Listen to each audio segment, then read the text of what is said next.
Hi, friends. You ready?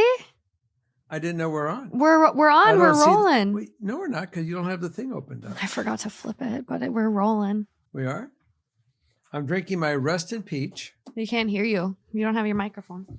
I am absolutely drinking my Rusted Peach because Morgan's getting shocked because of the static electricity. This has been quite the circus here today. I hope you watched all our Patreons. If you didn't, go back and watch them. And now we are filming this coming week's episode of FKS. And apparently the theme is going to be Crossroads. Morgan is getting saddled in. Saddled? Yeah, you're jumping into your little comfy there, your little comfy zone. This couch is really not my friend. The fact that every time I get up, I get the most powerful shock. It feels like a shock that you would get from an electric fence for an animal. Like, it is intense. I'm just like really over getting shocked. It's just not enjoyable. I find you shocking, positively shocking. Haha. You're funny, but yeah, the theme today is Crossroads.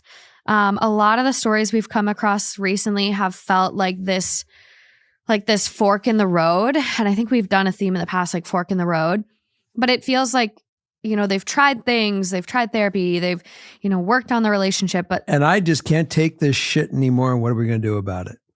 Yeah. I feel like we all get to a point in certain circumstances where we might not even realize it with work, right? Like, this is as good as it's going to get. Like, it's almost that saying, like, shit or get off the pot. Like, you have to be willing to take some initiative and pursue a path. Otherwise, you will be kind of stuck and stagnant. Like, you're just at this crossroad. You know, do you keep going on your road, your path, or do you take a left or a right? So I have a friend. Crossroads. I have a friend that's big in the Chinese animal. Okay. And doing this stuff. And she says, this is now going to be the year of the snake. And if you're a snake, this I'm is a snake. This I'm is a your slithery snake. Are you a snake? No, that's an audio. Oh, that apparently that if you don't make the change right now at this New Year's juncture, going to a different direction, then you will be another 12 years repeating what you just did the last 12 years. I am having the craziest deja vu. I think we've been here before. And I probably say this, like, please, can you tell me where this deja vu is coming from in a past episode? But yeah, the Chinese zodiac stuff it's powerful. Chinese animal. Okay. What year are you? Me? Oh, I'm 1957. I know what I am. I'm the year of the dog, 1994. So my friend actually loyalty, reliability, and a sense of justice. And by the way, if apparently that ain't me. I got a better one for you. Apparently, you know, you find your mate from your Chinese animal. Yeah. And I was very concerned about you and Justin. So she, for me, went through and did your gig. It turns out that you and Justin, on a rating that the best is 9 of 9. That's about the best you can get. Okay. You're 7 of 9. That's pretty good. She said, no, that's not even pretty. That's great. She says, your guys are just fine. And I was very excited to hear that because I'm a dad. Yeah. Dog love dog compatibility. Dog and dog zodiac compatibility describes a relationship that is built on trust and loyalty. Yeah. It looks pretty good. She was very excited about that. Dog husband and dog wife. These two get along pretty well as they have the same warmth and balanced nature. Yeah, I'm going to have to get her on Patreon, but I have to find a way to... This is funny, though. She may be more extravagant in her speech and critical in her views. They will seek out each other's opinions, which will raise the level of comfort in the union. How about that? I'm a little creeped out. Really? Feels a little nail on the head there. Who should I be looking for? Who are you again? I'm the wood rooster. Oxen and snakes. Really? Yeah. Yeah, so there you go. I should find a snake. I'm a snake. I'm a slithery. We got to show you that audio too. But okay, let's get into this theme, shall we? I've been waiting. I'm sitting here wide awake. Thank God.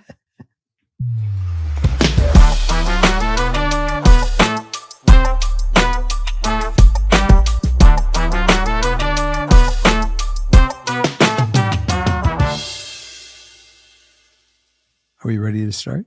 I believe so. Are you guys ready? Are you ready? I'm ready. Here we go. Number 1. Number 1. Hello, FCAS fam. Sorry for any mistakes. English is not my first language. I'm a longtime listener and I have a dilemma. I need your help and advice. I, 24 female, and my boyfriend, 25 male, have been talking for the past 4 months. And it's been a long distance relationship because I was in the United States with my family, but we live in the Middle East. Our relationship was okay-ish. We talked almost every day, even though there was a huge time difference. But we managed to talk and FaceTime. We would laugh and talk about anything and everything. But for the past 2 months, he's changed. He wouldn't respond back to my texts or call me, but he would see the reels I sent him and the Snapchats I sent. He would sometimes post stories on Instagram and then just ignore my messages. And every time I bring this up, he would say, when you come back home and we're in the same time zone, everything will change. I came back and nothing changed. By the way, I saw that before you said it. So I sent him a long message, spilling my heart out and telling him that if he didn't change or give me an explanation to his behavior, everything is over between us. And he hasn't responded to that either. Yeah, I was kind of thinking, why did you waste your time writing? You should have made like 3 words. I think we're done. That's 4 words. Yeah, you're right. So if you've had a similar situation, what would you do? Would you wait or move on? Move on. Ideal outcome, that he has a valid response to why he was MIA and for him to understand my feelings and frustration when he disappears. That's easy. Move on. Done. The basic level of respect of communication is not there. Boyfriend ? Should now turn to ex-boyfriend. Right. I think you just move on.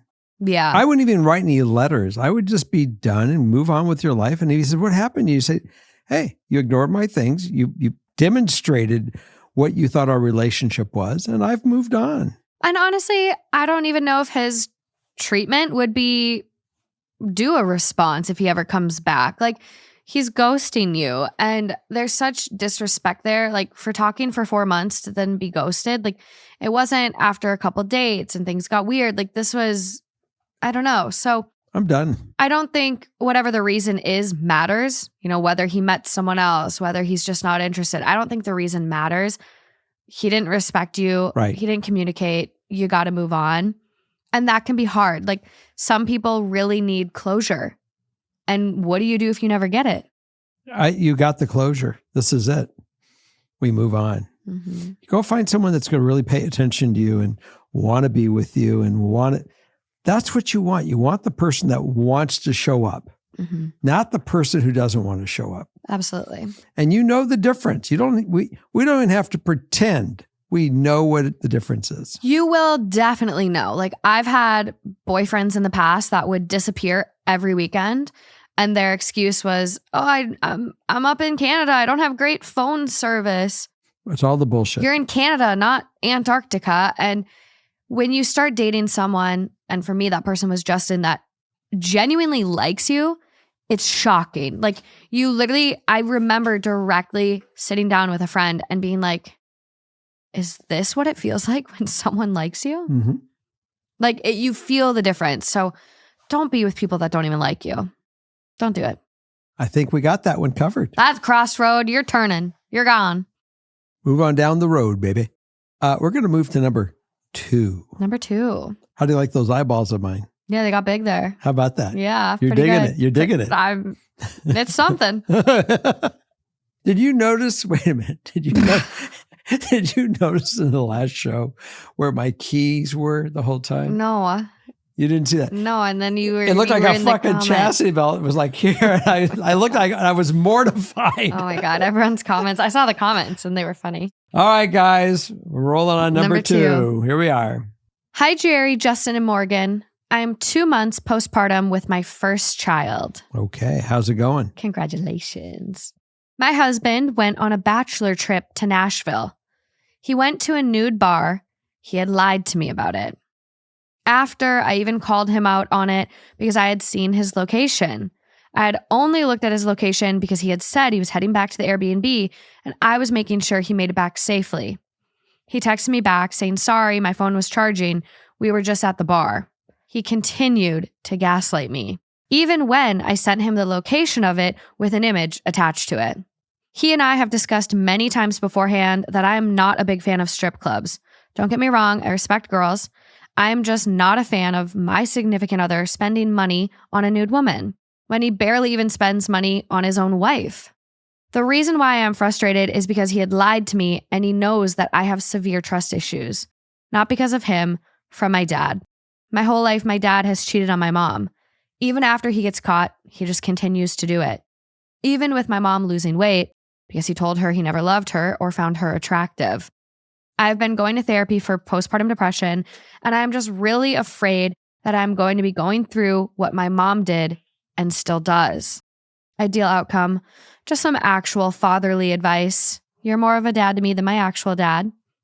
Additional info, he had cheated on me when we were dating by flirting, not doing anything physically. Do I think that going to a strip club is a deal breaker, that something's going to happen at that strip club? No. Do I believe in your thought that you have made it clear to him that you're uncomfortable with it, that the money should be going into your own home, that you have a new baby, you have a new, he may have said, look, we had plans to go to a bar and I'm with the guys. And the bottom line is that there's a respect issue that you've asked him not to do it. That should be identified before he goes. Yeah. And that's the simplicity of it. Look, I've been to strip clubs in my life. I used to, when I lived in Duluth, that's where everyone from the city government, we'd all meet on a Friday evening at 5:00. However, do I need to go to a strip club today? I haven't been to a strip club since Duluth. And I don't want to get lost in the sauce of the strip club because that's a symptom. Right. The thing was, in all reality, is you said, this is a problem, and he simply disrespected it. Crossed a boundary. And that should have been identified before he ever went. He should have said, honey, we need to be clear what's going to happen. And long as, that you understand that what it is or what it isn't, and we can be at terms, either I will or will not go. That's it. And then it's the line when confronted, right? Oh, he lied. Gaslighting her. So there's a lot of issues here. And I think, it sounds like you've expressed to him that this is a boundary for you. So that's maybe why he lied. And bottom line, he disrespected you. I think it's hard because, you go on a bachelor trip, you're with a group of guys, maybe it's 4, maybe it's 10, 12. It would be hard to be the only guy that's like, yeah, I can't go in there, guys. Like, bye, meet you at the Airbnb. I understand that would be tough to be in that position, when you're rolling as a group. But that's where he should have stepped aside and called you and said, hey, hon, I know we've talked about strip clubs. All the group of guys they're going into one. I'm not going to spend any money. I'm just going to sit at the bar. But, no lap dances, but no lap dance. But I may have a drink. I might have a drink. I might put $5 towards my buddy's dance because, it's his trip. We're celebrating, blah, blah, blah, like whatever. But that's where there should have been like a conversation. And then you could have said like, I appreciate you telling me, or, hey, I'm glad you called me, but like, I don't think you should go in there. Like, that's a boundary for us. You need to give people the ability and the chance to make their own adult decisions based on the information. Like hiding things and then gaslighting when you're caught, unacceptable. Because what if you didn't track his location and you didn't have that concrete proof? And then he's gaslighting and lying to you and making you believe something that's a lie. Like that's not great for the basis of your relationship. Well, what happens is they fuck up the radar. Every time that your mate lies to you and you know what the truth is and they say, no, it fucks up the radar. And that is the crime. It's criminal in my book. Yeah. And I mean, they've got a 2-month-old baby at home. Like, so she's dealing with postpartum depression, anxiety, whatever. It's like, why are you just disrespecting someone you're supposed to love so much? Okay, so here's my next question to you. he blew it. There's no doubt. He went off the reservation on this one. What does she do about it now at this point? Because now she's got the power for herself to make her own determination on how to handle this. Let's go down this with the factors. New baby. She's dealing with some emotional stuff. He obviously is not interested in making sure and protecting her at all, because if he was going to protect her, he wouldn't have had this behavior. So what does she do? This is a very tough, vulnerable position to be in. She's 2 months postpartum. Yep. Postpartum. Wow. I mean, likely not working. Maybe didn't have a job prior to this and is a stay-at-home mom now, but still on maternity leave, maybe. It's a very, very tough position to be in. I don't know. I mean, the trust has been broken. There's a comment here too that I'm kind of like, red flag, where it's like, I'm not a fan of him spending money on a nude woman when he barely even spends money on his own wife. Right. Well, evidently there's not a lot of money in this family. Or he just doesn't put his money towards her. And by the way, it's their money. It is their money. But to me, my spidey senses kind of go off to where I just overall question, like, are you happy in this relationship overall? You know, here you are now married with a 2-month-old baby, but that's not necessarily a reason to stay if you're unhappy. Mm-hmm. You know, do you feel like you're settling?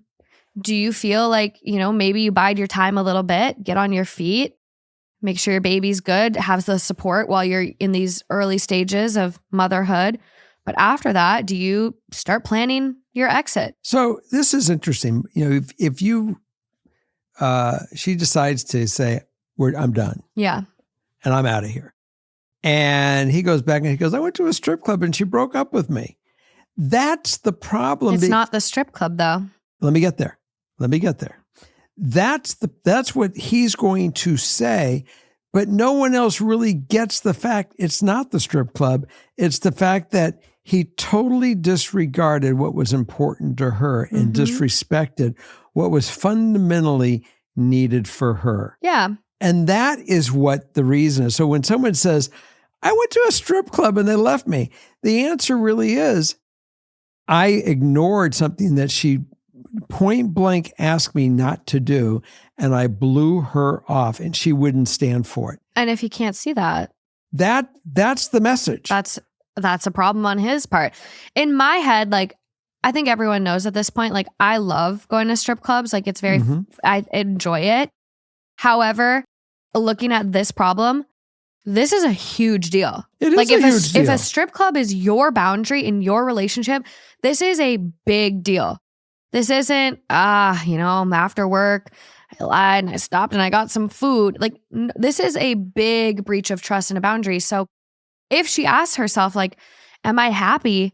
And the answer is no. I think you start, working on how you address it. Like, do you do the exit plan and start prepping for that, as I said, or, you're not happy, but you do want to fix it with this person and you go to therapy. You have to do something that is major, that is going to get him the message that he truly fucked up, and he can say to himself, you know something? I fucked up. I really fucked up, and I will not do that to you again. I will not put her through this. Yeah. That's the paradigm shift that he has to get to, where he really realizes on what the issue really is here. And it's up to her to make a move. Yeah. It's almost like a game of chess. It is. That you put the guy in checkmate, that he realizes he's going to lose, or he's going to lose his queen unless he, gives up a pawn, but he gets to save the queen. And the reality is, if he's unwilling to buy in, if he's unwilling to recognize why lying to you and breaking your trust and crossing boundaries was bad. End of game. It's going to be a long, tough, windy hill to climb. You need a willing participant when you go to therapy. And if he's not willing, then you kind of have an answer with that. But your feelings are very valid. And I want to make sure you are not wrong in this. And Right. you are right to feel hurt and betrayed because he did lie to you. Even if you didn't explicitly say, hey, no strip clubs before this trip, like that's a boundary for me. He still lied to you. He still tried to gaslight you. He knows how you feel about strip clubs because you've talked about it multiple times before. Right. So 2 + 2 = 4. Bottom line, he lied and then tried to gaslight you when caught. And that, if we just look at that, that's bad enough. That's correct. And it's not the fact of the strip club, and that, because we don't want everyone else to say, come on, give me a break. He went to a strip club and you're going to divorce the guy. That has nothing to do with it. The problem is exactly what you just identified. It is that he totally disregarded something that you asked him. He didn't get it straightened out before he left.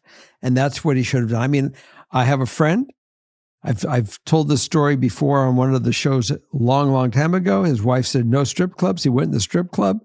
She actually found him in there. She pulled him out in front of all of us, pulled him out by the back of his hair. But and we were too immature to really realize what the real issue is here. Yeah. There was a deal. Mm-hmm. Don't do it. I'm asking you not to do it. Yeah. And he just said, fuck you. Fuck you. I'm doing it.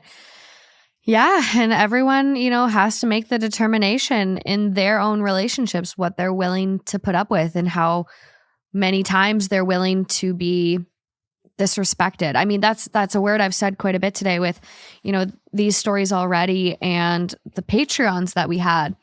But I think respect, it tells a lot about, the strength of a relationship. And it's kind of like one of those building blocks for me. Like if there's not trust, if there's not respect, I don't think you have a relationship or at least a solid footing that is going to last for years to come and hell and high water, so. The one thing I try to do in any relationship I have is every little item, I don't care how small, I identify it. And that way there's nothing ever gets missed. There's no question.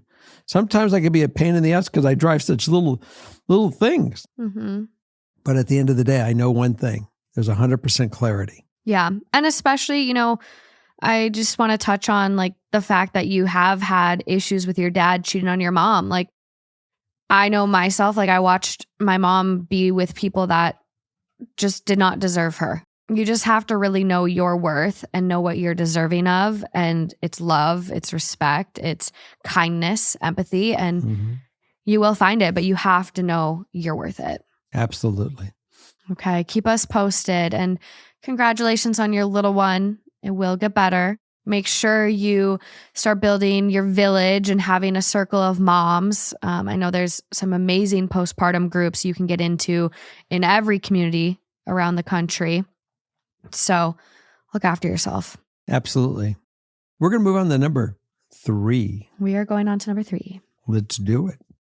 One of this week's partners is Dipsy. Okay, it is time to take a break from the doom scrolling. Yeah, that's what it's been lately. And treat yourself to some me time, some self-care with a nice, spicy audiobook. And that's where Dipsy comes in. Dipsy has spicy, bite-sized stories that are going to get you right to the good part. Whether you're commuting, relaxing, need some time to unwind, or want to spice it up with someone else, Dipsy's got you covered. They have over 1,000 spicy audiobooks, all crafted by a team of professional writers and top-tier narrators. And whether you're looking for a rugged cowboy, a Scottish sailor, fae royalty, there's so many characters and storylines you'll love, and you'll never get bored because new chapters are released every week. For listeners of the show, Dipsy is offering an extended 30-day free trial when you go to dipsystories.com/FKS. That's 30 days of full access for free when you go to dipseastories.com/FKS. dipsystories.com/FKS. What number? I thought it was 3. Are we on 4? No, this is 3. You're fucking with me. Un pequeño. Hi, Jerry, an esteemed guest. You do know that I have a weak mind because I'm old. I'm an old man with a short-term memory, and we know you were just we know, and you were taking advantage of me right there. That's not nice. No say. Hi, Jerry, an esteemed guest. You hear that? I'm an esteemed guest. Your co-host. No, I like esteemed. That's like a title of valor, it feels like. I, 27 female, am currently at a crossroads in my relationship and I don't know what to do. Well, do share more. My boyfriend and I have been together for 4 years and living together for at least 3 years. After a year of dating, we moved across the country to his home state, away from all of my friends and family. I was nervous about this, but it ended up going really well and his family has taken really good care of us, so I haven't really felt homesick at all. Even though we have been here for 3 years, I just started getting integrated into the community within the last 7 months or so. Volunteering, making friends, joining activity groups, etc. A year and a half ago, him and I were discussing looking at houses to buy and settling down somewhere either in his home state or mine. And we spent a lot of time researching neighborhoods and houses online together and discussing our wants and needs.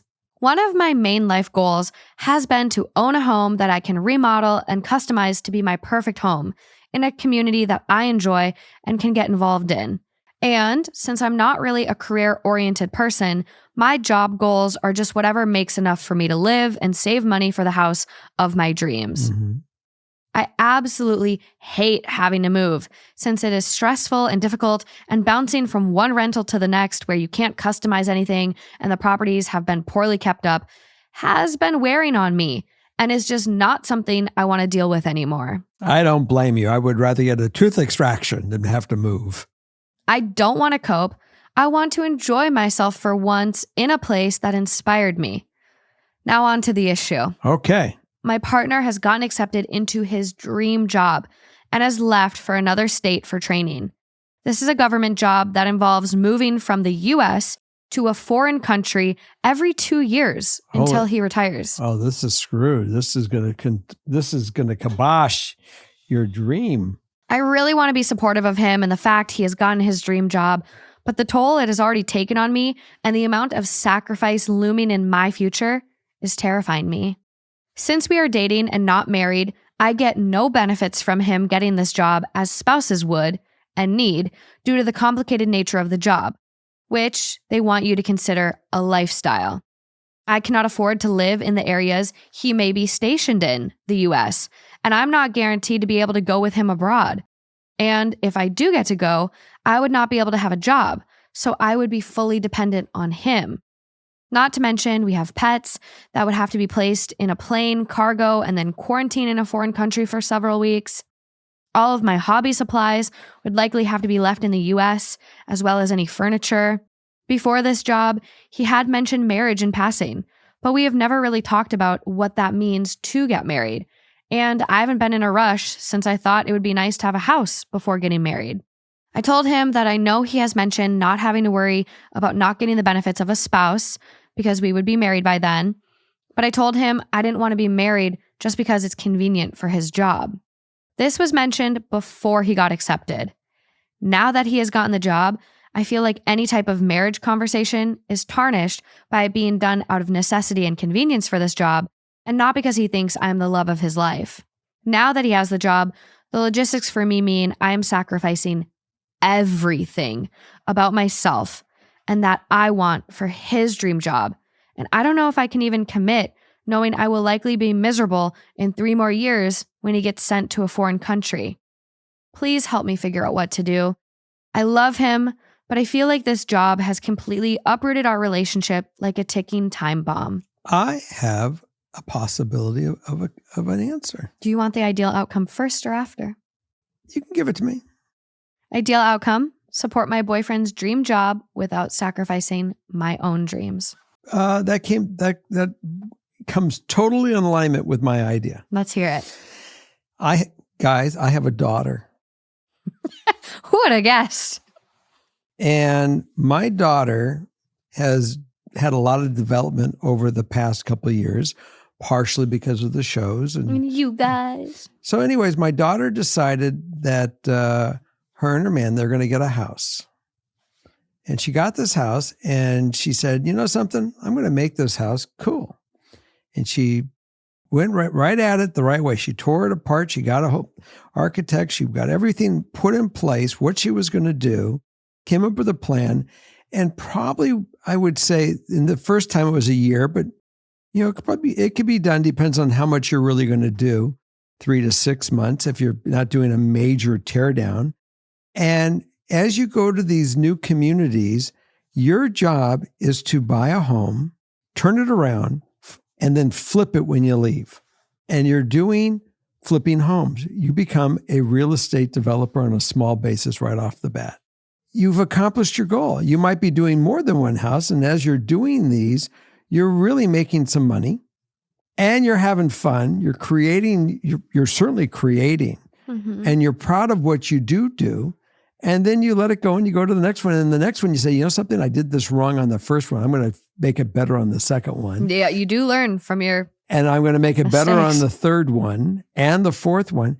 And it becomes a wonderful thing. Yeah, I mean, it could be really fun. And if that is your dream of flipping homes and like being able to do that, you will love it. But I will say it's hard moving out of a home that, you love and you get right. And it's exactly what you've dreamed of. And then to move out of it and, move out of your community, it is very hard. So if I were you, you have a couple questions you need to ask yourself.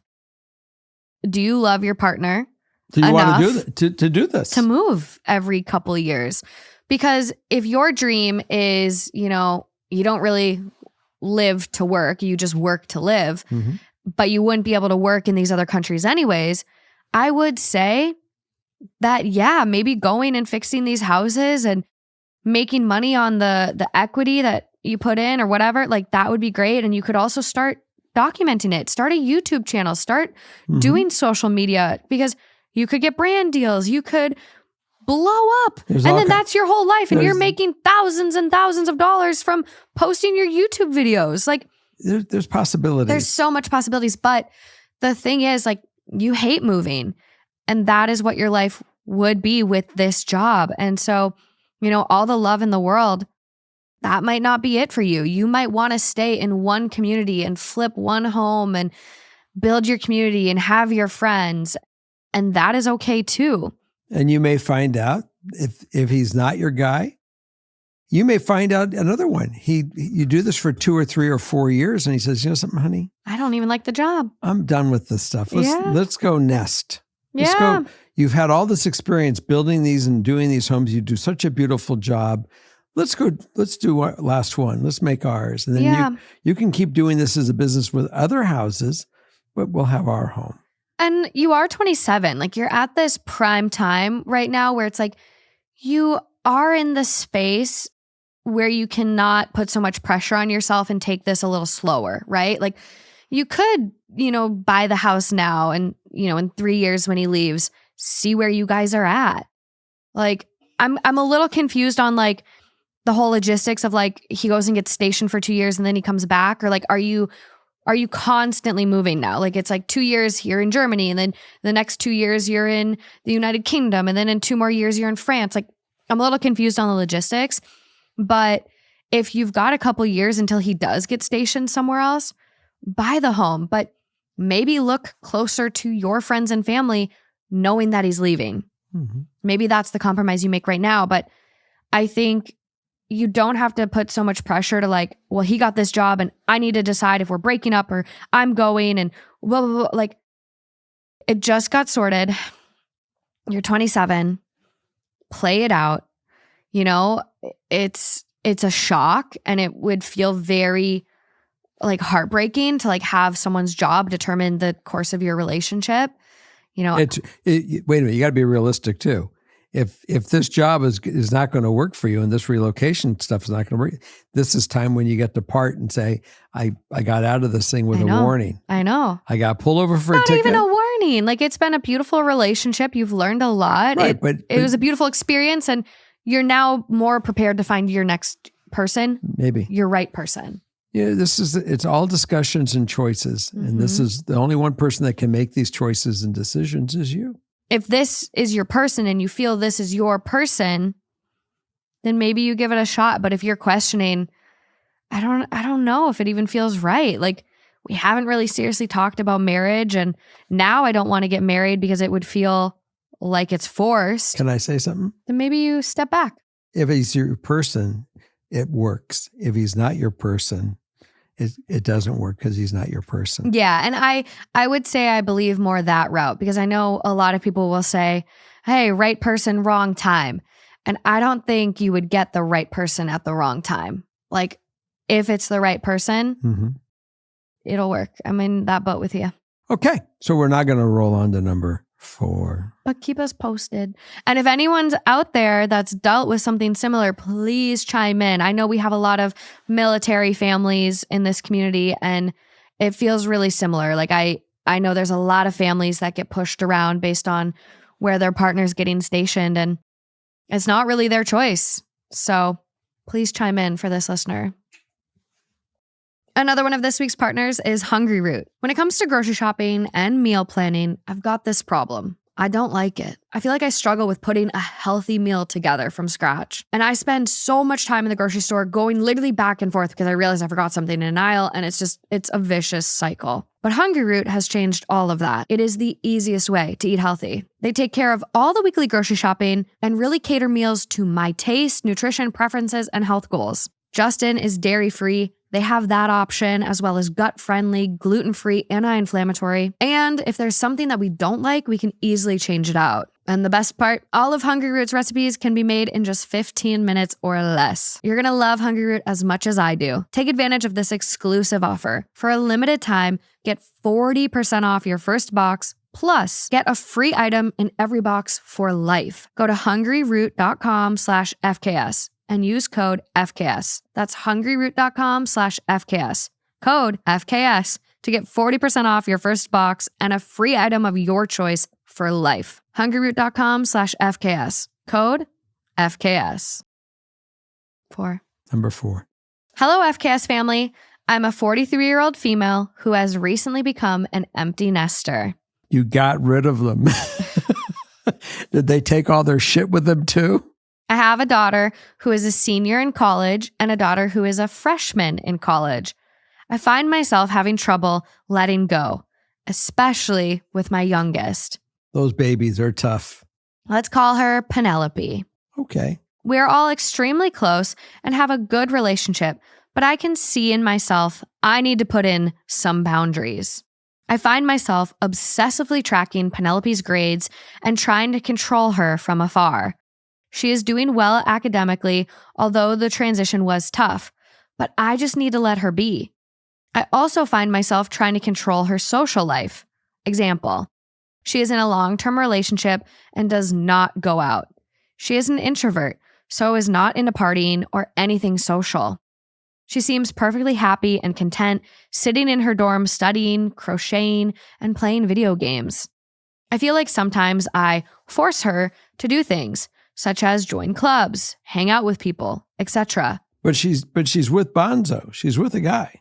My husband reminds me that she isn't like me, who loved going out in college and being involved in the activities, and that as long as she is happy and thriving, I should leave her alone. He also sees the stress I'm put under by looking at her grades, which this semester I turned off notifications, so I'm trying really hard to let her navigate that part. I guess with my oldest, she was born super responsible and proved herself, so I have never had to worry at all. But Penelope has struggled a bit in high school. She was diagnosed with ADHD her junior year and is treated for that. But prior to that, she had some missed deadlines, lack of motivation, she was bullied in high school, and had a period of marijuana issues. She has completely overcome these struggles and is doing very well. But, all caps, why can't I let it go? I don't want a helicopter, but it's super hard to let her go. I just love her so much, and I want her to be successful. Ideal outcome? To stop being a stage 5 clinger and let her find her way while continuing our wonderful relationship. If you want her to really be independent, you want her to grow, you got to step back. You got to let her do, I always make a joke that that I'm brilliant, that I got to the part where I made my children raise me rather than me raise my children, because they learn right from wrong trying to control my actions. And it developed them. I mean, Yeah, Morgan was out of hand for a little bit. When she was young at 16, she would go out with her friends and put, Jägermeister in the back seat of her car behind the driver's seat. Shame on you. But she got a bottle of Tabasco sauce instead. Never tasted a sip. We knew from the minute we went to pour that Jaeger bomb that it was fucked up. Anyway, the bottom line is that you must back off and let them make their choices, their decisions, their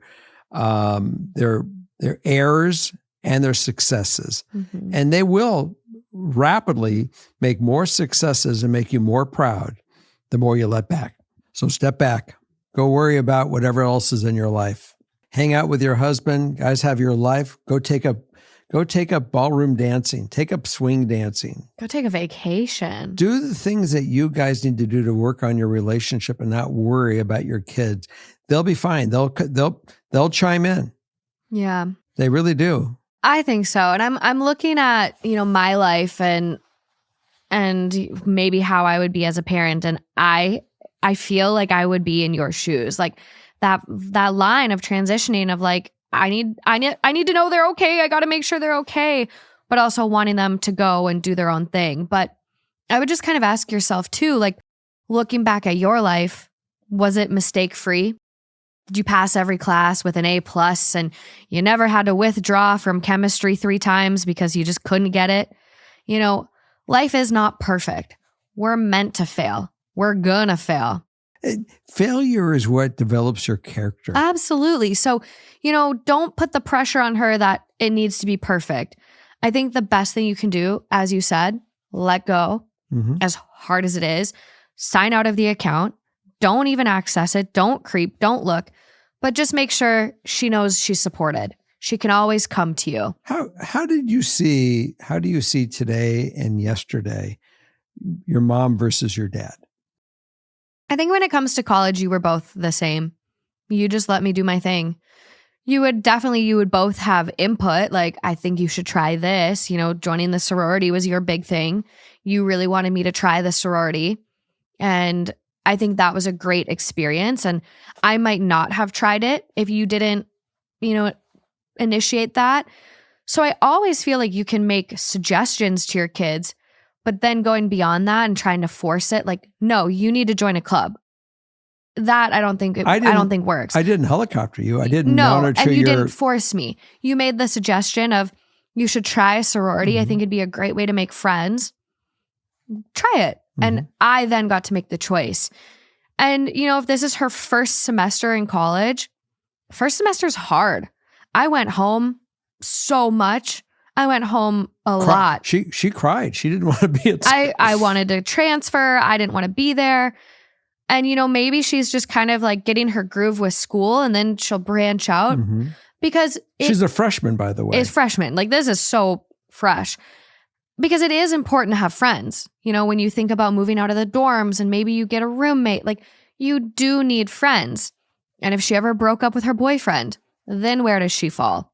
So I understand being worried that she's not branching out. But again, that's kind of got to be her lesson to learn. If she breaks up with her boyfriend and has no friends because she didn't socialize, then that's something then she has to navigate. But the bottom line is, as long as she knows that she can always go home and you're always going to be there to support her, she will be fine. What the most important thing is when you helicopter, you really disable them from their growth and be able to learn how to have their own friends and make their own choices and their own decisions. And more, I pushed Morgan to go, if she said, I'm going to go to Chicago, I'm going to drive, and everyone would have a fit. You can't let her drive to Chicago by herself. 16, 17. And my answer was, she'll be fine. Yeah. And I think if you do helicopter and you do put pressure on them to try things, do things, get good grades, I think you create so much anxiety in your kids and fear of failure. And like, you do stifle them. You, like, as you're saying, you do stifle them. You can't do that. And so honestly, like, take advantage of this opportunity. Like, check in with them. How are you doing? What are you up to? But get back to you. And join some groups. Hang out with your husband. I watched where you were. There's no. Yeah, for my safety, you can still have Life 360 or Find My Friends. I watched everywhere she was going. You still do. You send me screenshots of where I am all the time. We'll be driving on a road trip a couple weeks ago. We went to Arizona. And she go to fucking Arizona. She took off, went to Amsterdam. Yeah, I didn't tell you I was going there. I kind of forgot. And then you're like, what the fuck? You're in Amsterdam. So, you still... Been abducted. No. My phone getting stolen would be more likely. One time my phone got stolen at Coachella, pickpocketed. Next thing, it's in China. But... no, I don't think there's a problem with, knowing where they're at and making sure they're safe and, always having good check-ins and, I love you. I want to make sure you're good, but no more pressure, no more forcing her to do stuff. Focus on yourself, take a trip, join a ballroom class. Yeah, I would go grab your husband and go do salsa dancing. Something. Do something. Do fun things. Yeah. Start dating again. Worry about you and him. Leave the kids alone. Yeah. And one thing I think that would be really maybe helpful and interesting for you, you do have a daughter that is a senior in college and you put a lot more faith in her. I would ask your older daughter, like, hey, what did you like that I did when you were in college? Did you like my check-ins? See what you did that she liked and then, implement it. Like, oh yeah, I did trust you more. I did give you a little more freedom. I have a question for you though, Ryden. I want you to tell me, how would you handle the daughter that would be in high school and would call you every day and say, Dad, call me in sick every day? How would you deal with that? We're not talking about me. I'm out of high school. I've made it in life. I'm fine. So clearly I did something right. Skip school, kids. Maybe it was me doing something. I'm kidding. Maybe it was me doing something right. I didn't climb down your throat. I just said, why don't we just call him when you're going to go to school? Yeah, they didn't like that very much. But keep us posted. Congrats on the empty nest. You did something right. 2 kids. Crushing it in life. That's awesome. And most importantly, focus on your marriage now and your friendship. Yeah. That's where you need to be. Focus on... prioritize your kids long enough. That's it. They're gone. Now you get to go back to the reality of back to the date when you were courting and you've just met your husband. Oh my God, you're only 43. You're 2 young. kids in college at 43. God, by the time I'm 43, my kid will be like 5. I mean, it's... At the rate I'm going. I'm 67. Yeah. I'm an empty nester, finally. Honestly, 43 is that sounds like the ideal age to be an empty nester. It's like that point in your life where maybe you have a little money, you can go travel and do the fun stuff. Time of your life, baby. This is great. Let us know what you pick and what you're doing. Yeah. Keep us in the know on this one. We want to really know about the positive things that you guys are doing in your relationship. Yeah. That would be great for us to be able to pass that along. Duh. Oh. Okay, off to number 5. Number 5, and this is it for the show. Another one of this week's partners is Apostrophe. Feeling good in your own skin is so important. And there's times in my life where my skin has been dealing with a crazy breakout or giving itself a chemical peel from sunscreen to the point where I haven't even wanted to go out of the house because I feel so bad about myself. So if you're looking to take better care of your skin or maybe tackle some issues it's having, Apostrophe is here to help. Apostrophe can help you deal with acne, signs of aging, or dark spots. For me, I really wanted to focus on wrinkles, fine lines, addressing redness, and I was able to get tretinoin. And I feel like the wrinkles on my forehead and crow's feet area have really improved since trying it. So if you're ready to try it for yourself, we have a special deal for our audience. Get your first visit for only $5 at apostrophe.com/FKS when you use our code FKS. That's a savings of $15. This code is only available to our listeners. To get started, just go to apostrophe.com/FKS and click Get Started. Then use our code FKS at sign up and you'll get your first visit for only $5. Thank you, Apostrophe, for sponsoring this episode. Number 5. Number 5. Number 5. 5. $5 foot long, but they're not $5 anymore. No? How much I are don't they? think so. You can certainly get a hot dog, a nice, beautiful $1.50 Costco with a Pepsi. $5 footlong deal ended in 2014. I love Costco. I'm just going to put that out there right now. No. I went to Costco and I got I was talking about Subway, $5 footlong. Oh, yeah, those days are gone. Ended 2014. Costco. I just want to give a shout out to Costco and Aldi. If you know, you know. But I think those are valuable companies to support right now. And you say this why? A lot of companies are rolling back their diversity, equity, inclusivity standards. Mm-hmm. And there's some big ones doing it. And Costco has said, as of right now, they're not. Costco has like the most amazing CEO. Like a lot of people on the threads I've seen have commented that he's amazing. And he's even said, like, I'm not raising the price of the hot dogs. You can go get a hot dog and a drink for $1.50. $1.50. And they're good hot dogs, all beef.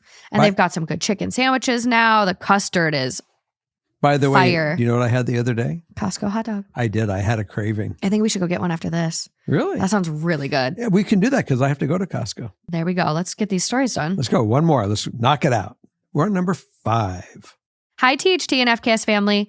I got hooked on THT this year, and when I binged through all of those episodes, I started FKS, and I love it just as much. You do. If not more. Thank you. Oh, man, you're funny. Morgan, Justin, and Jerry, you are some of my favorite people, and I love your advice. I got bottom billing. I have a dilemma, and I would love a father's perspective on it. I'm here. I'm a 25-year-old currently living with my parents after a rough breakup. We live together, so we moved back to our parents' places. The issue is, this was a 3-year relationship with a man. I've always dated men, but during this last relationship, I think because it was my most serious relationship to date, I realized I don't like men. I'm a lesbian. I've openly identified as bisexual for 11 years now, and my family, while kind and somewhat supportive, were always quick to shut down any relationships I had with women because they, quote, didn't want me to have a hard life. I've always known I was queer and gravitated towards other queer people. My best friends are all trans, lesbian, and or bisexual. Okay. And my parents never really understood why I chose to hang out with weird people. Well, now I'm realizing I am one of those weird people in a way I can no longer deny. I'm not seeing anyone right now, but I've had a few flings with women that confirmed my sexuality for me. I want to come out to my parents, but I'm afraid they'll try to convince me to be bisexual and keep dating men. I know who I am, but I'm afraid that since I've always publicly dated men, my mom and dad won't believe me. They aren't homophobic inherently. They've had gay friends, both men and women, but I know they don't want that life for their own child. I want my parents to truly know me, but I don't want my personal identity to be challenged. Ideal outcome, to come out to my parents and have them accept me as a lesbian and be allowed to date women. Additional info, there is a side of my family that is very conservative and homophobic, and when I tried to date a girl in college, my mom warned me I would be disowned from that side of the family. My grandma and grandpa from that side have both passed, so I no longer have any emotional connection to the family that is left on that side. However, I know my parents worry about how they look, and I don't want to make it look like they failed as parents because they raised a lesbian. This one is so easy for me. It's fuck them all. You got to go follow your heart and who you are, and your family will certainly adjust to see how happy you are, I would hope. But you can't sacrifice yourself when you recognize something within yourself. You want to be with the person that makes you happy and makes you shine. I don't care if it's a man or a woman.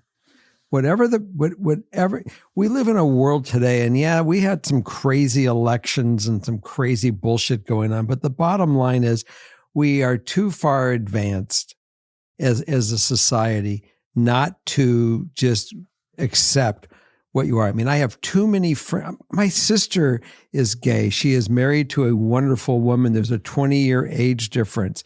I have another friend that, her sibling is married. They've had children. I mean, I'm part of the synagogue groups where all my clients are, our synagogues. And a rabbi that I know, a woman rabbi, is a lesbian, and they've had children. Yeah. It's so common today, no matter how archaic some of these politicians and these groups may think that they can go reverse stuff. We are too far ascended into the future to unwind what's really, they may try. They may try. I mean, but the bottom this is line, a real valid concern and fear right now. Things, Roe v. Wade was overturned, is Obergefell in question. But luckily you have some states that have codified, same-sex marriages into their constitution. So hopefully and very likely there are still safe places. So I get where you're picking on, like, that life. They don't want that life for their kids.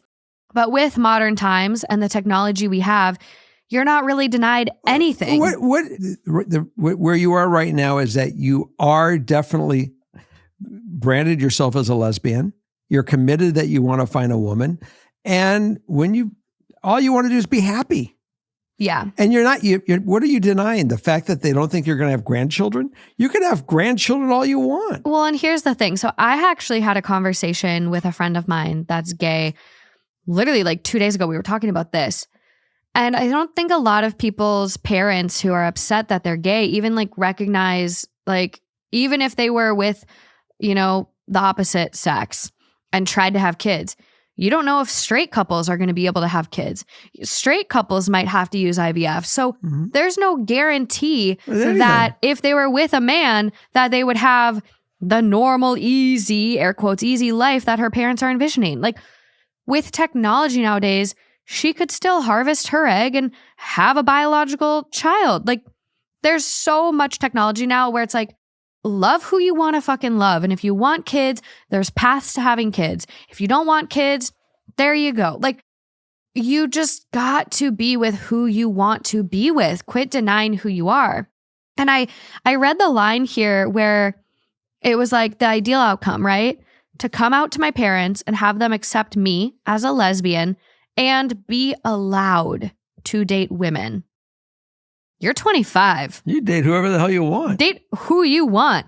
There's no your parents allowing you to do or not do anything. You're 25. Take the authority. I mean, it's really Live what it is. Live your life and your truth. Take your own authority. Yeah. And here's where I will say, maybe you used allow because you had to move back in with them, right? You're living under their roof to get on your feet after a breakup. If you feel that coming out to them is going to put your housing or your safety in question, then maybe now is not the time. Maybe you wait. And that goes for anyone. We get a lot of write-ins from people that are 14 and 15 and that I feel, I feel a little uncomfortable reading stories from people that are under 18 because they're not adults and I don't want to give them advice that then hurts them. But I do think about this a lot with anyone, any age. If you're not in a position where it's safe to be your true self, get to a place you can be. Don't tell them right now. Work, get your savings built up, get your own place, and then tell them. But if you're dependent on someone and your safety is in question, I don't think telling them the truth is worth it. But the reality is, you're 25. You got to live your life, love who you're going to love. You're sure of yourself.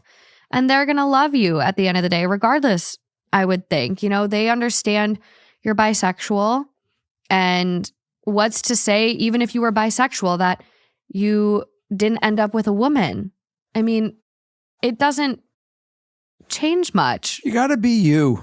You got to be you. The bottom line is you got to be you and you got to be true to yourself. And they'll never know what it is to be true to yourself until you absolutely educate them on it.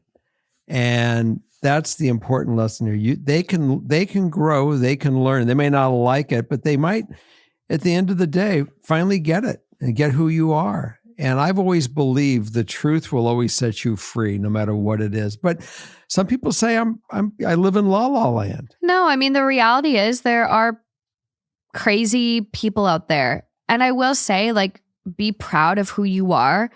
Don't be scared that your parents it'll look like they failed because they raised a lesbian. That is Hogwash. Oh my God, just hearing that, I'm like, absolutely not.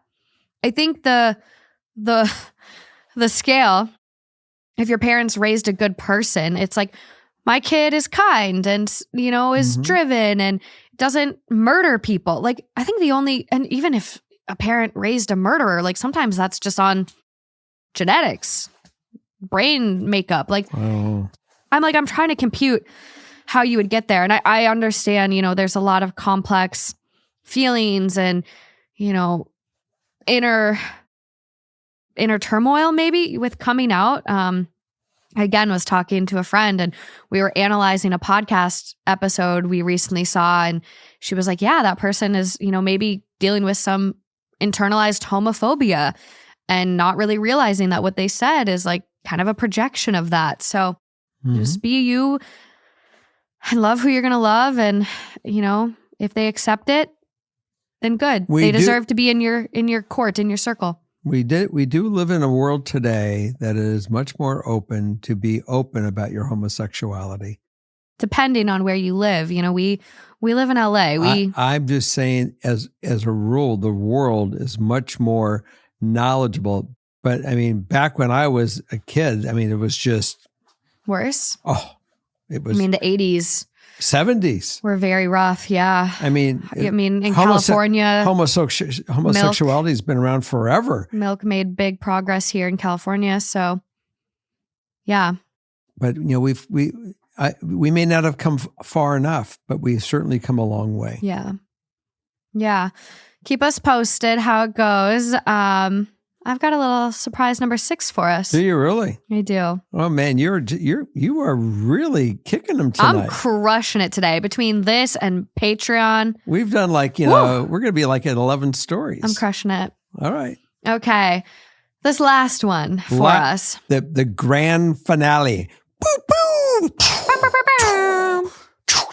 Oh, there's the fireworks. I love that. Yeah. Let's go. My husband, 30 male. Your husband's 30? Here, no, number 6, guys. Oh, no, I'll be quiet. My husband, 30 male, successfully recovered from sex addiction. But I, female 29, am still dealing with the trauma. 2 years ago, my husband came to me and admitted he was struggling with a pornography addiction, and he had been for quite a while. It left me in pieces. We have been married for going on 6 years. Before then, we dated for 3.5 years before marrying. Early on in our dating relationship, we discussed the topic of porn and both agreed it was something that had no place in our relationship. We admitted it was something we had both had access to and used in the past, but agreed, for us, that it was a form of adultery.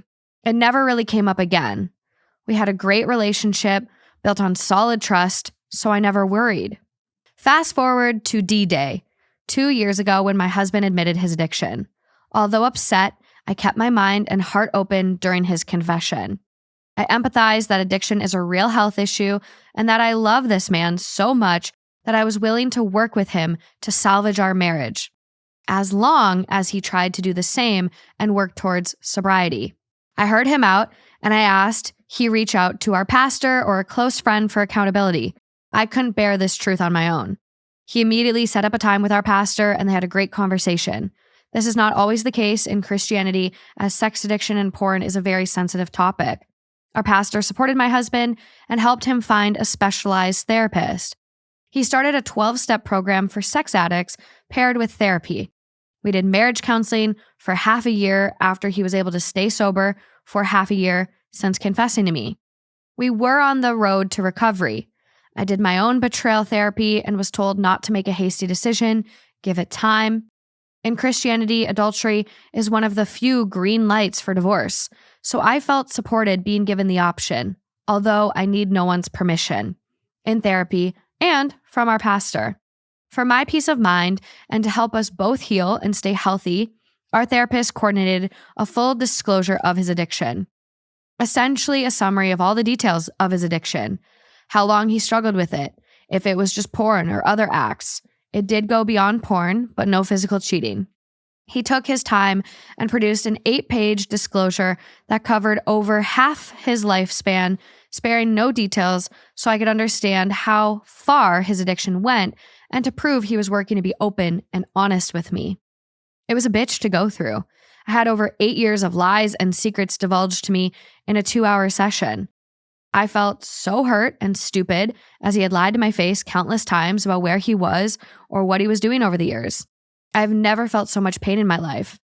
The person I knew and had committed my life to was gone. I spent that night with my mom, him with his best friend, whom I trust wholeheartedly. And after a few days, we both came home and started to move forward again. We grew closer than ever.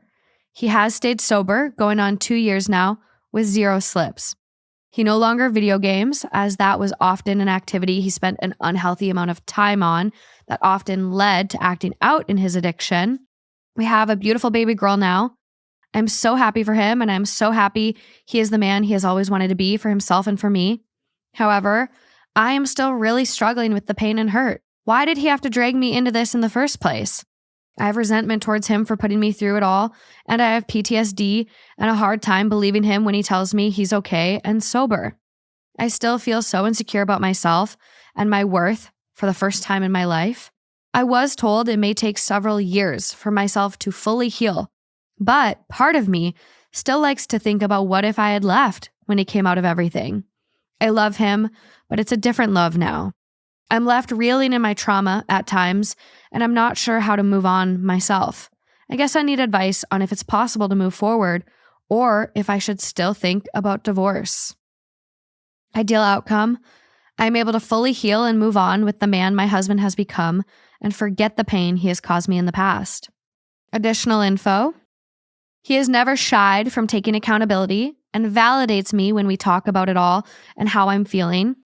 I did hire a criminal polygraph tech who deals with sex criminals to test him and the validity of his disclosure. I was able to verify he was honest and his disclosure was accurate and reflected the entirety of his addiction. I was also able to include questions for my own peace of mind. Our sex life is not as satisfying as it used to be now that he does not use porn or act out in other ways in addiction. I had no idea this contributed.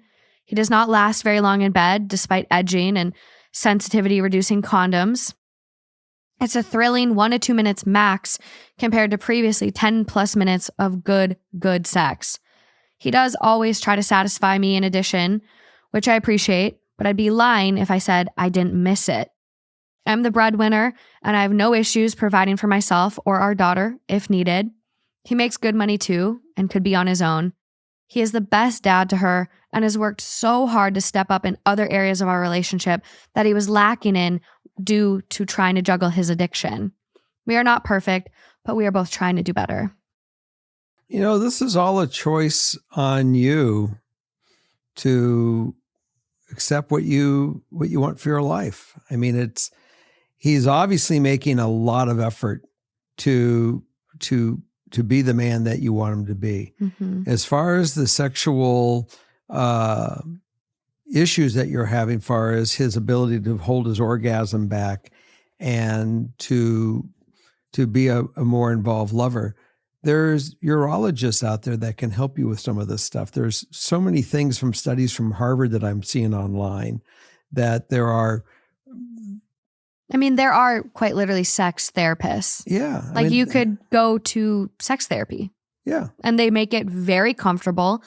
I think they, a lot of them have special training in sex addiction mm-hmm. and how to work through that. So I think you could very easily, okay, maybe with a little work, find someone who you could really talk to about that and help and work through it and help get back to a place where sex is satisfying and really enjoyable and good sex again. But that seems to me, it's almost one of those like tier 2 issues where the tier 1 issue is can I get past these feelings and this, this trauma that I have?